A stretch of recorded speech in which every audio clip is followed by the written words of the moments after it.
operujúci v našom brankovisku. Juraj Mikuš už je na ľade a práve v tej chvíli prichádza gólová strela Ondřeja Nemca. Tomáš Tatar v zápäti zachránil pásmo Miklíkova strela. Vyrovnané 1-1 po strele Miklíka.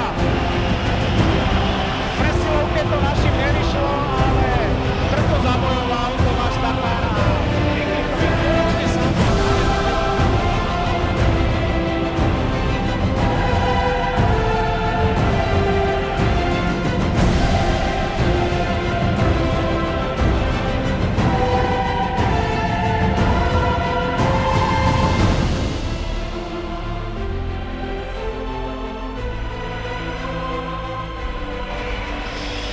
Si nepríjemný. Miklík krásne skontroloval Greva, ešte narážačka, krásny